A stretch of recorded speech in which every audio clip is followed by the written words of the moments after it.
हाँ जी, shot, point, throw के साथ टू या एट प्रीपोजिशन का यूज़ हम कब कब करते हैं, यानी इन वर्ब्स के साथ टू और एट का यूज़ जब हम करते हैं तो उनमें क्या डिफरेंस होता है।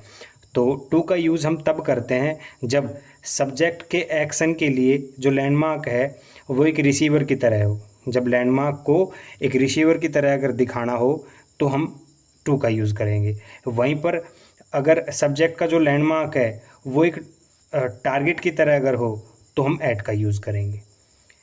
सब्जेक्ट के लिए लैंडमार्क जब रिसीवर होता है तो एक पॉजिटिव सेंस दिखाता है, वहीं पर सब्जेक्ट के लिए लैंडमार्क जब एक टारगेट की तरह अगर हो तो एक नेगेटिव सेंस दिखाता है।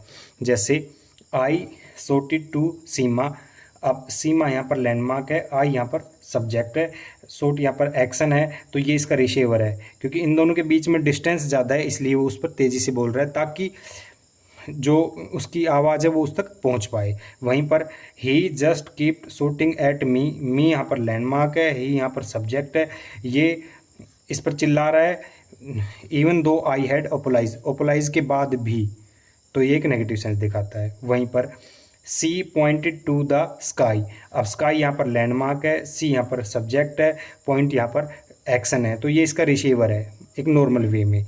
वहीं पर you are the one who stole my bag, she shouted pointed at the thief, thief यहाँ पर लैंडमार्क है, सी यहाँ पर सब्जेक्ट है, पॉइंट वो चोर की ओर इशारा करके चिल्लाई इस तरीके से, तो ये एक नेगेटिव सेंस दिखाता है क्योंकि सब्जेक्ट के लिए जो लैंडमार्क है वो एक टारगेट की तरह है।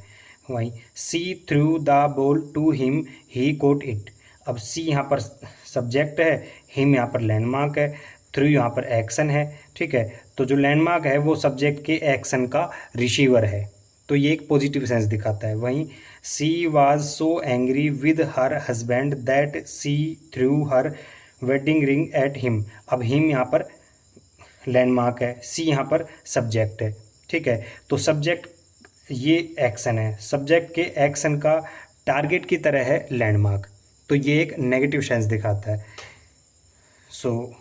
इस तरीके की छोटी छोटी और ज़रूरी जानकारी या फिर प्रीपोजिशंस को अगर आप डिटेल में जानना चाहते हैं तो सब्सक्राइब कीजिए स्वाध्याय पाठशाला पर। Thank you.